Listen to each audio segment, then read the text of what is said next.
to RSV 2025 Update, an Immunisation Coalition webinar. I'm Andrew Baird. I will be your moderator this evening. I'm a GP in Melbourne and a member of the Immunisation Coalition. I would like to acknowledge the traditional custodians of the various lands on which we work today and the Aboriginal and Torres Strait Islander people participating in this webinar. I pay my respects to elders past, present and emerging, and I celebrate the diversity of Aboriginal peoples and their ongoing cultures and connections to the lands and waters of Australia. Presenting tonight's session is Associate Professor Nusrat Humaira. Nusrat will be speaking for around 40 minutes, which then leaves us about 20 minutes for answers to your questions and your comments. Please type questions in via the Q&A button at the bottom of your screen, and you can do this at any time during the session. We will try to answer as many questions as possible. Questions that aren't answered will be taken on notice, and we will respond to these over the next few days. Please feel free to use the chat function to communicate with one another online. Tonight's presentation will be recorded, and all participants will be on mute for the duration of the event. At the conclusion of tonight's webinar, you will receive an online evaluation form. This will take less than 2 minutes to complete, and we ask you please to fill it in so that we can continue to improve the quality of our education activities. Associate Professor Nusrat Humaira is a pediatric respiratory epidemiologist with 2 decades of experience working in the prevention and control of childhood respiratory infections. Nusrat currently works at the University of Sydney as a pediatric epidemiologist and as a respiratory scientist at the Sydney Children's Hospital. Nusrat leads several programs on common childhood lung diseases, which have been critical in driving immunisation initiatives, and Nusrat is heavily engaged in advocacy and policy discussions around equitable access to new and existing vaccines. Nusrat has more than 100 publications. She is an elected council member of the International Society for Influenza and Other Respiratory Viruses, and she is a research subcommittee member of the Lung Health Faculty for the Thoracic Society of Australia and New Zealand. Welcome, Nusrat. Thanks, Andrew. Thanks, everyone. I'm just going to quickly share my screen and then I'm going to start my talk. Can everyone see my screen? Andrew, can you see my screen? Yes, thank you. Okay. Thanks, everyone.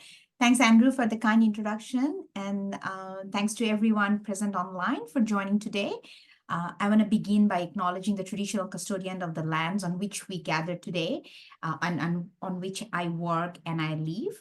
I want to pay my respects to elder past, present, and emerging, and to any Aboriginal and or Torres Strait Islander people present among ourselves today. Thanks again for joining us today on this important talk here on RSV. As you all may be aware, RSV is quite topical right now because we are in a sort of a outstanding time period where we now have means to prevent and control this deadly virus. So over the next 35 to 40 minutes, I'm going to try to give you a brief overview of RSV and what's the preventive landscape looking like within Australia and also internationally. And then, happy to discuss further through question and answers at the end of the sessions. And like Andrew mentioned, please do, engage in chat conversation through the chat box. So without further ado, I'm going to start the talk. So firstly, these are my conflict of interest. So why RSV? We all know by now, and we've known this for decades, that, viral infections are the leading cause of acute respiratory hospitalization in children, more specifically in children in the 5 years. And 70 to 80% of the acute respiratory infections we see in children are due to viruses. And respiratory syncytial virus, or more popularly known as RSV, remains the leading cause of viral acute lower respiratory infection in children, particularly when they're very young. So in the first 6 months of age, that's when we see the major burden of RSV. According to a global estimate, RSV was associated with more than 30 million acute lower respiratory infections in children under 5, and it resulted in more than 3 million hospitalization and almost 1 million of deaths. But fortunately, unfortunately, majority of these deaths are in, we don't see deaths in Australia. And unfortunately, these deaths, 90% of the RSV associated deaths occur in low middle income countries, like any other infectious diseases. And a virus that causes such a big burden of healthcare utilization and hospital presentation is clearly associated with a significant economic burden as well. So RSV, like any other respiratory virus, it generally infects the upper respiratory tract infection where it causes mild disease. Like any other common cold-like symptoms, the child gets runny nose, sometimes can develop fever, although fever is not always present. But in some cases, the virus can move downwards and replicate in the lower respiratory epithelium, where it causes necrosis and sloughing of the epithelium. So there's a lot of mucus secretion and the airway gets blocked. And that's when the child develops breathlessness or wheezing in the airway, leading to bronchiolitis and pneumonia. However, a child with bronchiolitis, pneumonia, or complicated RSV infection generally recovers within 4 to 8 weeks and has a complete recovery. Like I said, that most RSV infections in children will be mild or like common cold-like symptoms, and they will respond to supportive therapies. However, 30% of children who develop a RSV infection will develop a severe enough lower respiratory tract infection that will require medical attention. And around 10% of those will be hospitalized. And globally, it has been estimated that around 60 to 20% of children who are hospitalized with RSV, of them, that they will end up in ICU and require more intensive care, and 9% may require mechanical ventilation.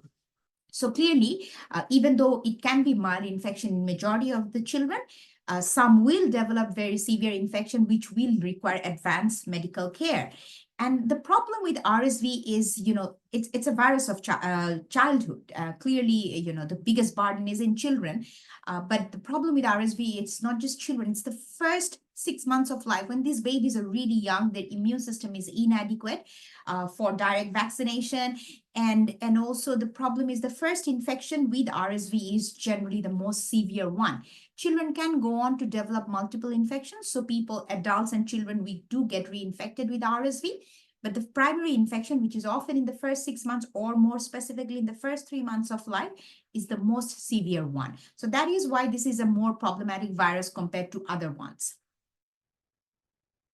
So RSV in Australian children, just like the global picture, RSV remains the leading cause of respiratory hospitalization, acute respiratory hospitalization in our babies as well, in the under 2 years. And prior to COVID, there was no sort of systematic testing for RSV. And the main way to record RSV was through ICD codes. So there was no routine testing, lab testing for RSV. It was really ad hoc basis based on clinicians' discretion of whether a child gets tested or not. And also the problem with RSV in Australian context is we do not have a good understanding of the burden of disease or the health-seeking behavior within primary care setting. But clearly the burden is much higher. Our primary care providers do the heavyweight lifting when it comes to all these acute infections. And I see this as a silver lining of COVID. In July 2021, RSV became a notifiable disease in Australia, which means that, if a child comes in or if an adult is tested for the disease and if they have an RSV positive result, then that result has to be reported to the public health system and then it gets recorded. And also because of COVID, general testing patterns for respiratory viruses have improved across the country, especially in the pediatric hospital. I am based within Sydney Children's Hospital Network, which comprises the 2 largest pediatric hospitals, Sydney Children's Hospital at Randwick and the Westmead Children's Hospital. Both of these hospitals now test all children that come in for acute lower respiratory infection for RSV, influenza, and COVID. So, these things have changed. So because the testing patterns have changed, even within GP settings, more children are being tested for RSV. We have a better understanding of RSV now. So looking into the sort of the national data around RSV, like I said, that it is the biggest problem is in the first 6 months or in the first 2 years, all children, almost 90% of children will get infected by RSV by their second birthday. And around 60% of these will happen when they're less than 6 months of age. And oftentimes an RSV infection gets a diagnosis code for bronchiolitis because there's a wheezy chest and all that. So if you look into this figure, this shows the sort of the burden of hospital admissions for RSV across the country, and it's over 10 years period. And so what it shows is the burden is highest in the first 6 months of life. And so if I put these numbers into perspective, then for every 100 children born in the country, 3 of them will end up in hospital due to RSV. So it is clearly a big problem, So that this is a figure, and you can see that how the burden is highest in the first 6 months and then slowly comes down. And beyond 2 years, we do not see a lot of hospital admissions for RSV. It's mainly in the first 2 years of life. So if we look into some of the risk factors that we know what leads to a severe enough RSV disease that can then lead to hospital admission in children, there are some known risk factors, in terms of environmental and demographic factors. We know male children are at a greater risk. Age remains a predominant factor. So less than 6 months of age remains a critical phase for severe RSV disease. If the child is born during the first half of RSV season, of course, there's more virus in circulation at that time, and hence the risk also increases. Children who have siblings, older siblings, because often these siblings bring the infection at home. Children who go to daycare attendants, who come from low socioeconomic background or live in sort of crowded conditions with higher environmental air pollution, lower sort of parental education, they have a higher risk like any other infectious disease or any other respiratory infections. And, we also know for RSV, preterm babies who are born prematurely constitute a significant risk group. And children who have underlying chronic heart and lung disease or immune deficiency syndromes are also at higher risk. And what is very sort of a priority group for Australia particularly, and also for Canada and US, is our Indigenous children. Our Indigenous children continue to have 3 to 4 times higher risk than their non-Indigenous peers. And so clearly the burden is much higher in our Indigenous children of RSV hospitalization. However, having said all that, we must remember that among all children who are born in a cohort in Australia, around 11% of them will belong to a high-risk group. Vast majority of children will not have those high-risk conditions, and they will be otherwise healthy, but they will still be at significant risk of RSV disease, and that age remains a significant predictor. So it's really the first 6 months when we would want to protect them against RSV, to sort of give them that longer protection against severe disease and for the immune system to build up. So as I talked about some of the socio-demographic sort of, factors associated with severe RSV disease that's severe enough to end up into hospital admissions or hospital presentation. So if we look into some of the clinical presentations, so that sort of determines or differentiates when a child may require more advanced care or may end up into the ICU or may require mechanical ventilation. Some of the clinical features at presentation that, as healthcare providers, we should be aware of or we should sort of flag is the one that I've put in red is apnea. That remains a key feature.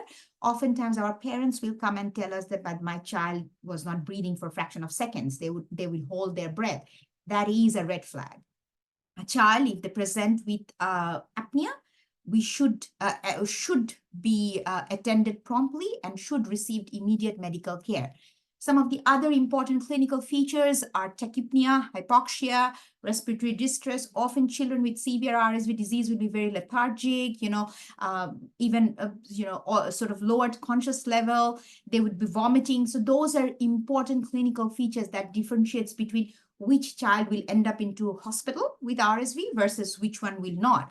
And I highlight these because I'm sure as healthcare providers, this is often the questions that you're faced with, that parents will come and tell you that, how do I know that my child will develop a severe enough infection that, I'll have to rock up in the emergency department, or the child may need to be hospitalized. So these are important features.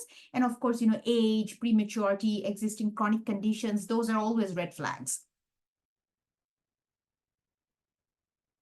RSV, because it is a significant problem for us, it also is associated with significant cost on our healthcare system. So the mean cost for each episode of RSV hospitalization in children under 5 years is around $6,350, and the annual direct cost is estimated to be around, something between $20 to $50 million, which is much higher than influenza and rotavirus for that age group. However, we do not have any cost on, we do not have an estimate of the indirect cost of this disease, because, this is a disease of childhood, and these babies, when they rock up into our emergency departments or in our hospitals, they're very small, and often the parents have to attend them. So the mental stress, the financial burden on the families because of the days missed from work, or because of the accommodation cost, the transport cost, the food and everything associated with when a baby is hospitalized can be quite significant. And oftentimes when we talk about economic burden, we always refer to the healthcare system, the direct cost that it sort of impedes on the healthcare system. I find that problematic, because I think the burden on the families is much bigger, and it's often underreported. So if we look into the seasonality of the virus, so this is a winter virus, and it has seasonal sort of patterns like any other winter viruses. And the thing is, the RSV sort of circulates exactly when influenza virus also picks up, though not at exactly the same time, but influenza is also a winter virus. So that winter period is actually tricky for our babies, for us as well, because there are multiple viruses circulating. And then there is the rhinovirus, which sort of circulates year long, and there is heightened activity in the winter months as well. So this is a figure of the country showing you different parts of the different states of the country. And this is the seasonality of RSV prior to COVID. And I say prior to COVID because I'm going to briefly, in a minute, I'm going to touch on the sort of the seasonality, what happened to the seasonality during COVID. So prior to COVID, this was the seasonality. Even if you look into the map, you'll see that within the country, the seasonality varies. So in New South Wales and in Victoria, we have clear winter peaks. But if you go into the top part of the country, the seasonal peak, sort of correlates with summer, autumn. So it correlates with the rainfall and humidity. And then, in the central part, it's again in the winter and in the spring. So the seasonality, because, even though Australia is one country, it's a large country, and we have varying seasonal patterns across the country. So the seasonality of this virus also sort of varies. And why do we need to know seasonality of this virus? Because the thing is, if a virus has a seasonal pattern, so during a particular season, you'd expect that there will be a large sort of surge in case numbers. So more children will come to the GP settings or to the hospital. So we need to prepare our healthcare system for those seasonal surges. And also, if it's a seasonal virus and if there are preventions or immunizations or vaccines that are targeted during before the start of the season. So we need to understand, or we need to have good data to understand the seasonal pattern of a virus, of a respiratory virus. So that's why it's very important that we have ongoing monitoring system in place to sort of monitor the activity of RSV. Again, going back to that point that RSV has now become a notifiable condition in Australia, which means there's a better monitoring system in place to monitor the activity of the virus throughout the year. This is, if you look into this slide, the lower figure on the left side, it shows the seasonality of RSV in New South Wales. So if you can see, this is pre-COVID. So pre-COVID, we had very clear seasonal peaks, during the winter months between May to September, we had clear peaks of RSV, and then the activity would go down. Again, this is pre-COVID, so this is based on RSV-coded hospitalization. At that point, the lab testing was very patchy. So these data are mostly from sort of the limited testing and the RSV-coded hospitalizations that we had. On the top right-hand side is a figure that shows the seasonal distribution of RSV during COVID. As you know, during COVID, we had public health interventions put in place, including, social distancing, face mask, hand washing, school closures, and all that, which meant there was limited transmission. And that was not just for COVID, but that affected all other respiratory infections because, essentially all respiratory viruses spread in the same way. So what we saw was that, there was literally no RSV when the public health measures were in place in Australia, like none.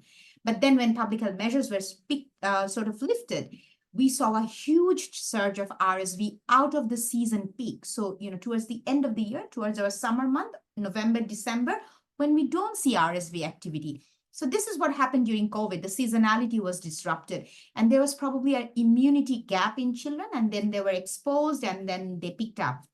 And we also saw during that time that the RSV presentations were more in a little bit older children, not so much the younger ones. So this is what happened during COVID and COVID lockdowns, and once COVID lockdowns were taken up. So, since then, the seasonality has not gone back exactly to where it was, but I think it is going to slowly come back and settle down in another couple of years probably. But since RSV became a notifiable condition, the recorded infections keep on increasing every year. So there are two things that's happening. One is, it's called surveillance artifact. So when you test more, you find more. And now we are testing more, so we are finding more. Maybe it was like this in the earlier years as well, but we were not just testing, we were not looking, so we didn't know. Now we are looking. And it could also, the other explanation could be that COVID has sort of disrupted the patterns of common respiratory viruses. And we see that in our clinical practice as well. Since COVID, we see more cases of empyema coming in children. Empyema is an invasive lung disease and complications of pneumonia. And so these kids who come in with empyema, they will often have a preceding RSV infection, 15 days or 3 weeks prior to the empyema episode. So clearly, COVID has done something to the respiratory virus sort of transmission pattern within our community. And I think it's going to take a few years before we understand what's happening in terms of the respiratory virus transmission landscape. But this is how it's looking like right now. So that was RSV on its own. But if we compare RSV with other respiratory viruses of childhood, RSV is not the only respiratory virus. There is also human metapneumovirus, and I'm sure you've been hearing a lot about it. Influenza virus, the most talked about one. There is parainfluenza virus. There's rhino, enter, and all sorts of virus that happens leads to respiratory infection. And so this is one of our studies that we did at Sydney Children's Hospital Network. So we compared babies under 2 years of age who were hospitalized with RSV and compared them with babies under 2 years of age who were hospitalized with other respiratory viruses, influenza, rhino, para, human metapneumovirus, and all that. And what we found out that RSV was indeed associated with greater, greater healthcare needs and complex disease. So these kids who had RSV, they were coughing more. Their fever was also, they presented more with fever. They had more tachypnea, hypoxia, and they were also more lethargic compared to the non-RSV group. And they were also hospitalized for longer time. On an average, they were hospitalized for more than 2 days. These kids who had RSV versus the ones who didn't have RSV or had other viruses, both of them under 2 years of age, but the ones who had RSV underwent chest X-ray more frequently. 70% of them were ordered a chest X-ray compared to less than 50% in the non-RSV group. And this is probably because of the increased disease severity in them, and they also required more non-oral hydration and received antibiotics more frequently, more than 60% of them were prescribed an antibiotic compared to less than 40% in the non-RSV group. So clearly, RSV on its own is a huge problem, and RSV compared to other respiratory viruses of childhood is also a bigger problem. So clearly, this is a bad virus of childhood. So the other thing with RSV is I often call it a double-barrel virus because there's the huge problem of this virus that it infects babies when they're really young, and then 30% of those babies end up in hospitals, and 10% of them will end up in ICU. So that's the acute burden of RSV on our healthcare system. And then there's the long-term problem as well. There is now mounting evidence suggesting that there is a link. There's a causal link between RSV, severe RSV disease in infancy and subsequent asthma in children, say, at beyond 5 years of age. And we know, we have done studies as well, and other global studies have also shown that almost 10% of children who develop severe RSV disease in infancy, severe enough to require medical attention, will go on to develop asthma. And this is regardless of family history of asthma, atopy, and all that. So clearly, RSV on its own is a predictor for asthma in later life. So, clearly there's the problem with chronic sequelae attached to this virus as well. This is a study done in US based on a huge cohort, and they followed each child from birth and recorded each respiratory infection. And what they found out is that if a child did not have an RSV infection in early infancy, then there was 20% reduction of subsequently developing asthma. So clearly, this is a problematic virus because of the acute and chronic sequelae attached to it. So now coming to RSV prevention and what's the way forward for us. So, up until 2022, there was only one sort of immunoprophylaxis available, which is palivizumab, or known as Synagis. It's a humanized anti-RSV monoclonal antibody. And it was only recommended for high-risk babies. So babies, who have chronic lung disease or congenital heart disease and who are born preterm. So the problem with palivizumab was it's a very effective immunoprophylaxis, but the problem is it's very expensive. There's five intermuscular immunization required per child. And the problem is per child, the cost can be almost $6,000 US. So it's a very expensive therapy.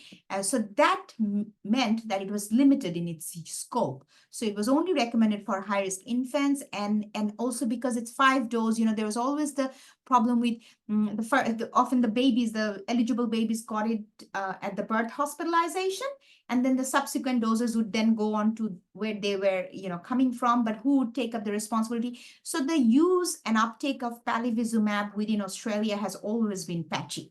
It has not been sort of standardized, and the guidelines for use also remain, there's no sort of national guideline. Each state, each hospital has their own guidelines. So the use has been really patchy with palivizumab. We've never had very good success with palivizumab. Most developed countries have had similar issues with palivizumab, partly because of the cost and because of the multiple dosing required. But the landscape has changed. We now have two known effective approaches to prevention and control of RSV disease. The two being a maternal vaccine, and the other one is a monoclonal antibody, long-acting monoclonal antibody. So the maternal vaccine, for infectious disease has been around for long, and maternal vaccine remains a strong public health intervention to prevent infectious disease in infants, partly because, infants, when they're very young, their immune system is often inadequate for most vaccines. So maternal vaccine, what it does, it provides protection to the mother, and it also provides enhanced antibody transferred in the fetus through transfer through placenta. So that's why maternal vaccines are very effective. And we have been using maternal vaccine for years now, so we know how to implement this. So these are the two options we have right now. And so the maternal vaccine, there was the Novavax RSV vaccine, which did not end primary endpoint, which did not meet the primary endpoint, so it never became available. GSK started a phase 3 study of RSV maternal vaccine in November, but the trial was suspended due to, a product-related adverse effect. So the only maternal vaccine that is FDA approved and TGA approved and is available is the Pfizer bivalent RSV pre-F vaccine, or known as the RSV vaccine. In 2023, it was FDA approved for use in pregnancy during 32 to 36 week gestation. And in September 2023, it was recommended by CDC in the US. And looking into the long-acting monoclonal antibody, this is called nirsevimab, the Sanofi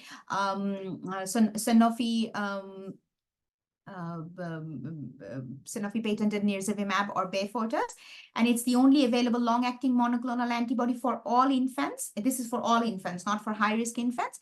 And this is very effective. Both these products provide protection against severe RSV disease, in the first 150 days or first 6 months of life. And nirsevimab, unlike talivizumab, you just need one single dose intramuscular injection. It's very high potent, and it was FDA approved in 2023. And it was administered in Europe and US from 2023. So yeah, so these looking into the comparison between the maternal vaccine and the monoclonal antibody, both are very effective. We know from clinical trial data that both are 80% effective. Maternal vaccine, it's because it's given to women during pregnancy. So when the baby is born, they already have the protection. They are immediately protected from birth. And nirsevimab has to be given to the babies, not to the mothers. So they have to receive it after they're born. So, but both of these immunization strategies can be co-administered with other vaccines. So for maternal vaccine, it can be co-administered with influenza or pertussis vaccine. And for nirsevimab, it can be co-administered with other childhood vaccines. So that's a benefit. And that also helps in administration and all that. But looking into some of the disadvantages, the problem is because RSV is a maternal vaccine. If the maternal transfer from the mother to the baby is somehow hindered due to immunocompromised condition in the mother, or the baby is born, right after the vaccine is administered, then the immune transfer would not be great. And premature infants would also not be protected. And with nirsevimab, the disadvantages is it requires injection to the infants. So you have to give, there's another added on injection to the infants, on top of all the vaccine that they're supposed to get because of the National Immunization Program. And there's also 2 doses. So if the baby is 5 kg, more than 5 kg of weight, then it's a 100 milligram dose. If it's less than 5 kg, then the dose is different. So that 2 dosing may lead to some error. So that's a problem. But both these products are being recommended throughout the year. But if you want to give the monoclonal antibody, because it's given to the babies, and if the RSV season timing has to be matched, then it can be problematic. If the baby is born way too early before the RSV season starts in, then do we consider for the second dose or not? So those are some issues with these two products. So this is some data from Canada. They have looked into the cost effectiveness of both these products, because now we have 2 products for protection.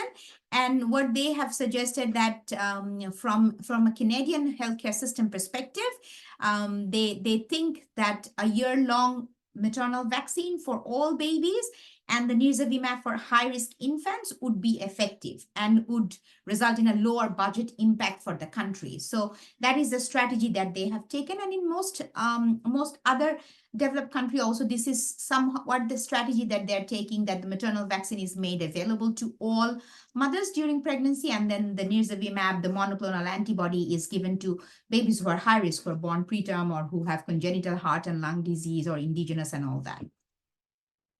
So these subsequently, these are some of the vaccine recommendations from different parts of the world. And both the products are recommended without hesitation. So both of these products have shown to be effective. The side effects related to these two products are very minimal and very compatible with other vaccine side effects. And in majority countries, both these products are recommended without any reservation. So looking into the Australian context, nirsevimab or Beyfortus, or the long-acting monoclonal antibody, was TGA approved in 2023 through a state-based funding. It was given to all infants in Western Australia and in Queensland in 2024, and only to high-risk infants in New South Wales in 2024. The maternal immunization was not available in 2024. It got its approval in 2024, TGA approval. And then, fortunately, on 3rd of February 2025, it was incorporated into the National Immunization Program, which means it is now funded and available for all pregnant women across Australia who have a Medicare card. But if a woman who's an immigrant or a refugee and is waiting for a Medicare card and does not have a Medicare card, they can also get the vaccine free of cost. And if you don't have a Medicare card, you can still get the vaccine, but you have to pay the cost for it. And we did some cost effectiveness analysis of the vaccine, and it suggests that, it can be very cost effective, the maternal vaccine, for Australian context, and it will lead to substantial reduction of RSV hospitalization, but the cost has to be budgeted at less than $120. So these are the two products for Australian context that we have right now for babies. So if you want to know more about the sort of the guidelines and the recommendation, you can look up the Australian Immunization Handbook. And the RSV vaccination, the Abrisvo, is recommended for all people more than 75 years, Aboriginal and or Torres Strait Islander more than 60 years, people aged more than 60 years with medical risk factors, and for pregnant women, And for pregnancy, it's 28 to 36 weeks gestation in Australia. The monoclonal antibody is recommended for all infants whose mother did not get the RSV vaccine during pregnancy or were vaccinated, less than 2 weeks before the baby was born. And young infants who are at risk of severe disease, regardless of the mother's vaccination status, babies who have underlying congenital heart disease or lung disease, and they should also get the second dose in the second season. So this is Australian recommendation for now. And this is a very powerful message from the National Immunization Program. There is extensive evidence because, there have been some concerns around preterm births associated with the maternal vaccine. However, in clinical trial, there was some signal, but it was not significant. And since then, it has now been implemented in multiple countries, and such red flags have not been sort of picked up from other places. So the National Immunization Program message is there is extensive evidence showing the safety of the recommended maternal vaccine in pregnant women. Studies of women who got vaccinated during pregnancy have found no evidence that the vaccine harmed their unborn babies. All vaccines used in Australia provide benefit that far outweigh any risk.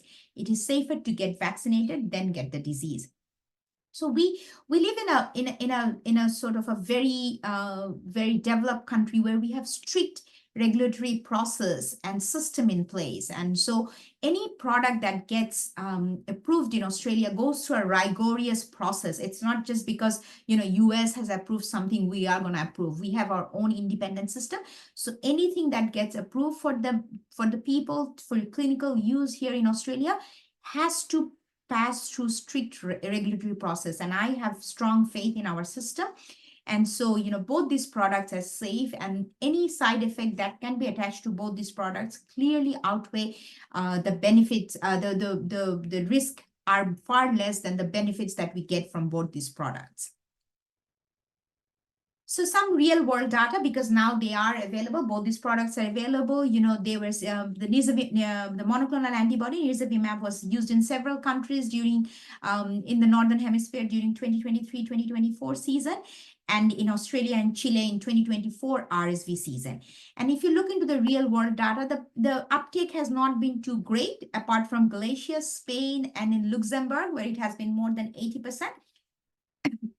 Sorry, but if you look into the effectiveness, clearly the real world data, which is not clinical trial data, suggests that the monoclonal antibody has been very effective in preventing severe RSV disease in the first 150 days of life in infants. So the data are looking very promising. And in all these countries, they have taken a year-long approach to the immunization or during season. And they can be co-administered with other EPI vaccines, like I mentioned. This is the nirsevimab data. So this is the data. Look, the nirsevimab, the monoclonal antibody, and the maternal vaccine data from Australia. So, like I said, from this year, from February 2025, the maternal vaccine was incorporated into our national immunization program. So between Feb and May 2025, almost 60,000 mothers have been vaccinated. And nirsevimab, in infants, this is the figure showing state-wise coverage. New South Wales, the coverage has been low, less than 10%, but in Queensland, in Northern Territory, the coverage has been almost 30%. But, both these products have been used this year in our country. And what we know is this has already resulted in 40% drop in RSV notification, between February and May 2024, compared to the same year, February, May 2024, compared to the same time during this year. And in April 2025, just 84 babies less than 6 months were admitted to our major Australian hospitals, compared to 165 in April 2024. ICU admissions also fell by 7%, and children requiring ICU support also dropped. So clearly we are seeing the benefit, and as more and more women get vaccinated, more and more babies get the monoclonal antibody, we will see better data. We still don't know the real world effectiveness for the maternal vaccine for Australian context, because it has just been administered this year, and these things take time to get those data. But clearly, I'm pretty sure we're going to see those benefits. So now I'm briefly going to touch about the RSV disease in adults. I am a pediatric researcher. I am not an adult specialist, but I'm just going to quickly touch on the adult aspect. It is a problematic virus in adults as well, mainly in adults, more than 75 years of age with underlying chronic lung disease or congestive heart failure and underlying other comorbidities. And, pre-COVID, it was the second most common viral etiology. And if you compare to influenza, RSV is actually, RSV results in more complex disease in adults as well. They are more older, elderly.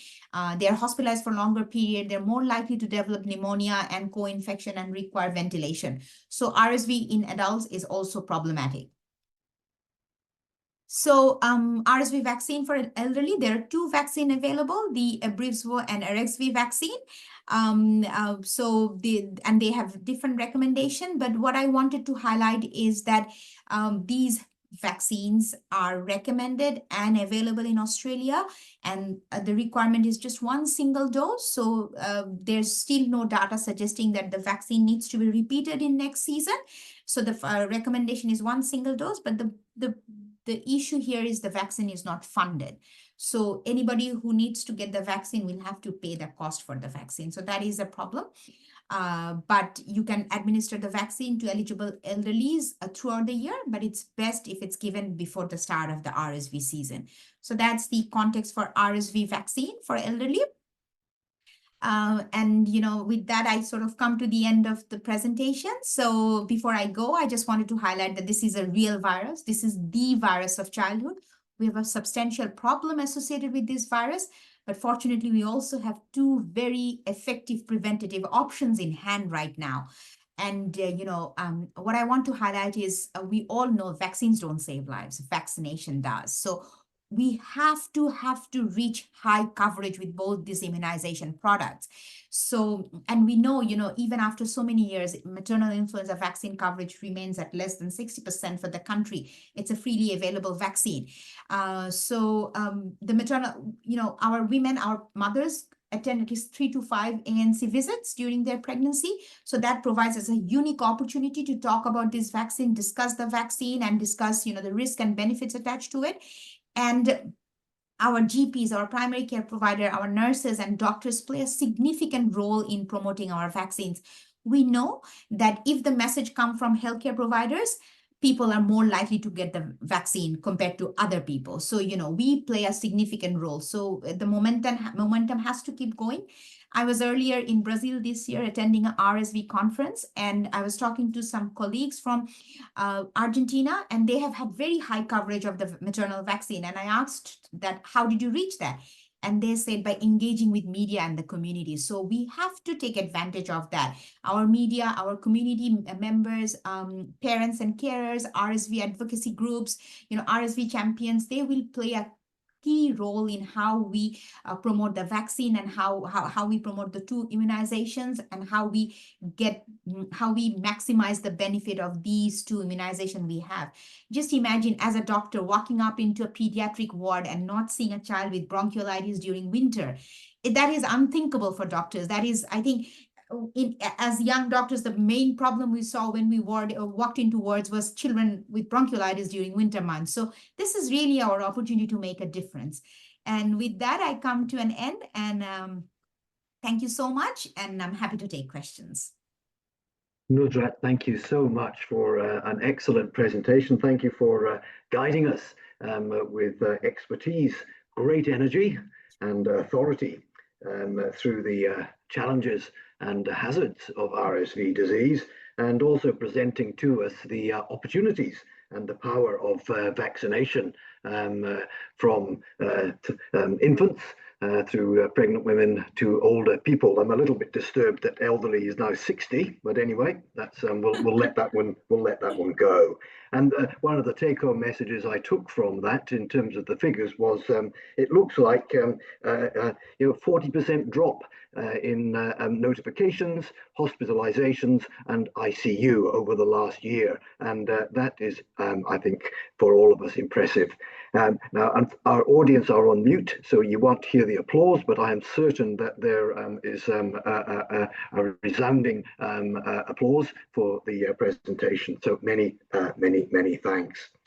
We have many questions. Your talk has prompted a lot of interest from the participants, and I'll attempt to present those. I might bring some of them together because they do cover similar, sort of similar themes. And I think I'll start with the last question that came through, because it was actually one that I was going to ask, so I'm going to cheat and ask. And that was with Abrezvo for pregnancy. Is that like pertussis? Is that every pregnancy, or is it a one-off? So that's a very important question, Andrew. Thank you.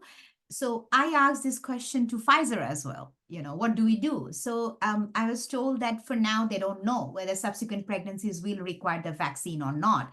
We still don't know. This is the first year. So this was recommended for this year. If a woman gets pregnant next year as well, will she need the vaccine or not? It's still clearly not known. But I think as we move on, we'll have a better idea of what's happening. And I believe Pfizer is also looking into studies that sort of looks into the timing. Do we need to repeat like influenza vaccine or pertussis vaccine and all that? But I think because it's a seasonal virus and we do get reinfected, I think the idea would be that women get vaccinated in the subsequent pregnancies as well. But watch this space. Keep your eye on the Immunization Coalition website. We'll keep you informed and keep you up to date. Once a child has had RSV disease, would you expect the antibodies to protect the child from further episodes for a period of how many months? So natural immunity from a disease. What's the protection that one can expect from that, Nusrat? So the antibody, the thing is the antibody, we know that the maternal antibody that protects babies, at birth, they wane after 30 to 40 days. And through natural infection, if a child gets RSV, then the antibody should also wane beyond 30 to 60 days. But the thing is, it does not protect from subsequent infection. The child will not get immediately infected in the same season, but the next season, the child may get infected, but the subsequent infections will not be as severe as the first one. Excellent, thanks, Nusrat. And I think you have addressed this, but I think I'll ask the question just because I think it's an important question and it's worth emphasising. If a mother receives her maternal vaccine at the 34-week stage, and guess what, baby's born the next day, what happens? What do we do? Yes, so the baby is not protected. For Yeah, any vaccine, it requires at least 14 days or 2 weeks for the 40. immunity to sort of be boost up and then be transferred. So if a baby is born right, the next day after the mother was vaccinated, or even within 1 week after the mother was vaccinated, recommendation is then that the infant gets immunized by the monoclonal antibody. Sure. So would that mean perhaps vaccinating women at 28 weeks would be preferable than waiting to 34? Is there any reason for vaccinating earlier rather than at 34 weeks? So I think I think from a programmatic aspect, you have to have a range. I think once the women has turned 28 weeks, the idea is to promote the vaccine so that they get vaccinated.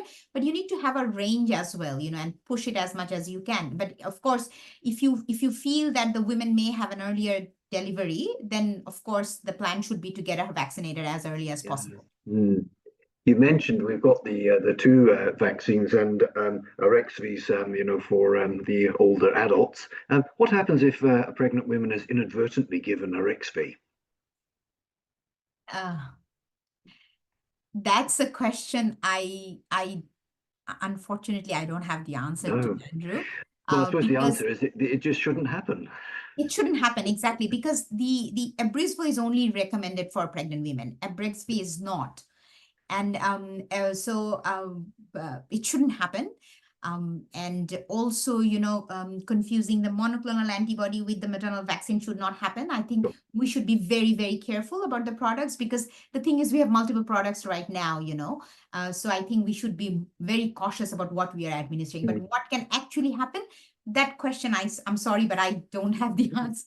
And I think that's when anything new happens, there aren't always answers there. We have to sort of learn as we go along. And I guess this sort of follows on a little bit from that. So if a mother chooses not to get vaccination via Abrysvo during pregnancy, when is the optimum time to recommend immunization, the passive immunization with the monoclonal antibody, the Beyfortus, for the infant? And we addressed the issues. I guess what we're thinking about is medical risk factors that infants may have, but also the seasonality. What would you advise on that, Nusrat? So the thing is, if the mother chooses not to take the vaccine, then the baby should be offered the monoclonal antibody right after birth. This is a birth immunization, right?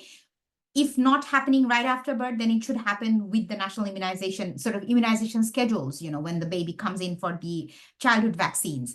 And if it's too early in the RSV season, say, for example, the child is born in December, the RSV season doesn't start till May or April, like right towards the later stage of May and April and May.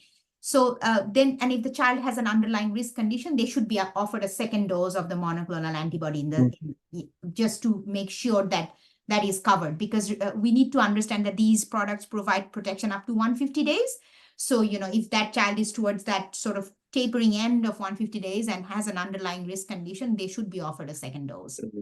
And what about a third dose? If you've got your 5 months, your 150 days. I mean, that's sort of, you're still at 10 months, and you've got significant risk of RSV disease still to come, even at 10 months. Is there a place for a third dose? So the thing is, the recommendation is it should be repeated in the second season. Second season. Right. Second season. So for children with high-risk conditions, right? Not for the regular ones. For the high-risk conditions, they should be repeated in the second season. So the thing is, if that means 3 doses, then I think probably that child will need 3 doses. But again, Andrew, I think these are some of the pragmatic issues we'll have a better understanding as we move on, how it's looking like, because now we are taking a sort of year-long approach to both these immunizations. So as we roll out the program more and more, we'll have a better understanding of what should be done. This might be a question, again, which might not be possible to answer, but what is the availability of Beyfortus in general practice?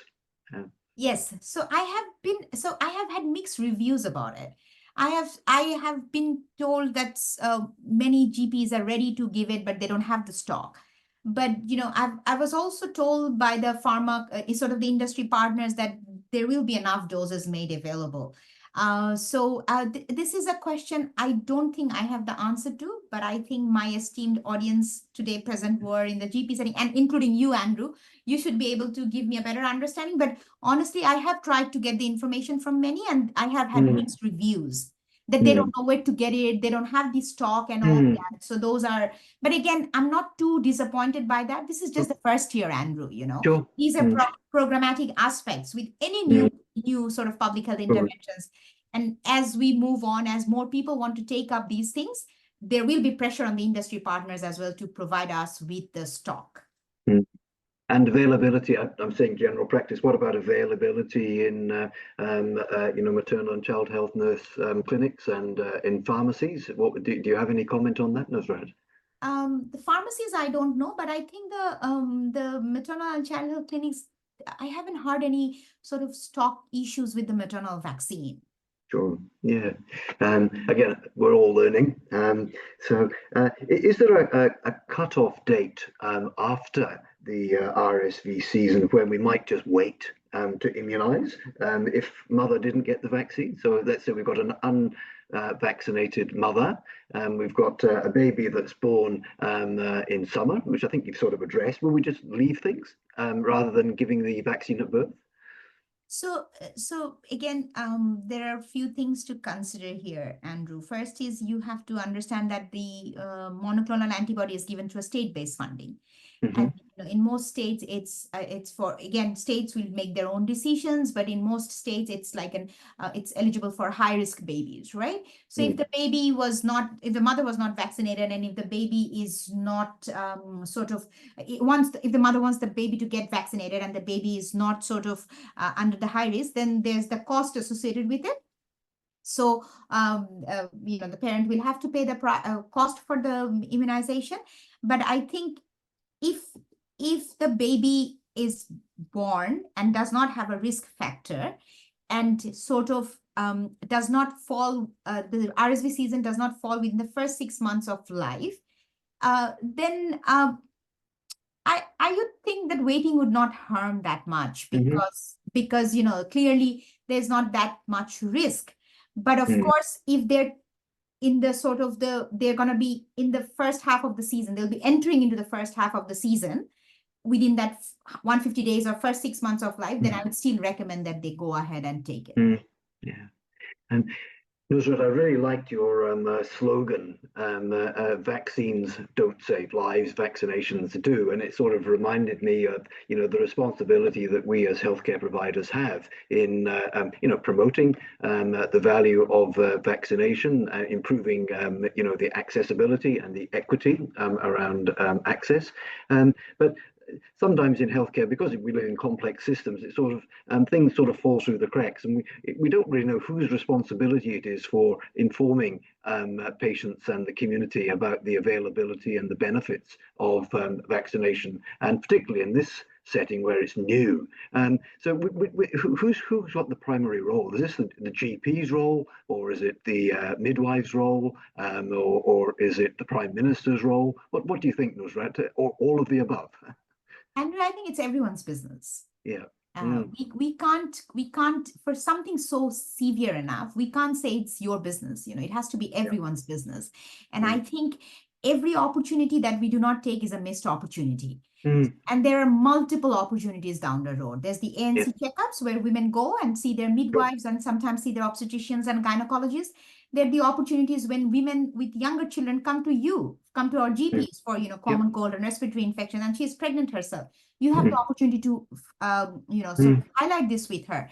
And then there are, the GP setting, the hospitals, you can put on flyers, you can put on all those information brochures out there so that people see it. The thing is with public health messaging, it has to be repeated, it has to be consistent. It can't be a one-off thing. Yeah. And I think, you know, it's something we've heard many times and we'll say it many times and we just keep to relearning it. So, and I think, yeah, speaking from the GP perspective, we have the opportunistic opportunities and we have the targeted opportunities. And, you know, I really like the way that you've addressed that. It's everyone's business. Exactly. And perhaps it's the community's interest as well. So we should have our patients telling one another and reinforcing the message as well. A bit of The patient advocacy groups play a huge role in these type of initiatives, you know, our parents and carers who stand to benefit from all these interventions, and we have to engage with them. We have to engage with our media. We are very responsible media partners as well. So, you know, it's everyone's business. It's everyone's business. Well, I think we'll add that to the list of slogans. I like that when it's everyone's business. So that's good. Nusrat, I do have more questions, which is good. Unfortunately, I've run out of time, which is bad. So what we're going to do with the questions that haven't been answered, we'll take them on notice and we'll have a look through them with your assistance, and we'll present those when we put the presentation on the website. You will have access to more information.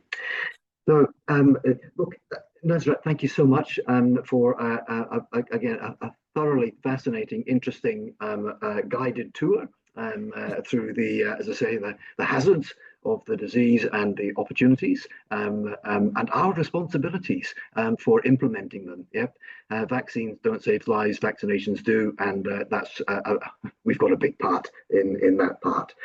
Many thanks for our participants for and your silent participation, but not so silent because you have sent questions which we've been able to discuss, and I think that's really enhanced the presentation that Nusrat has given.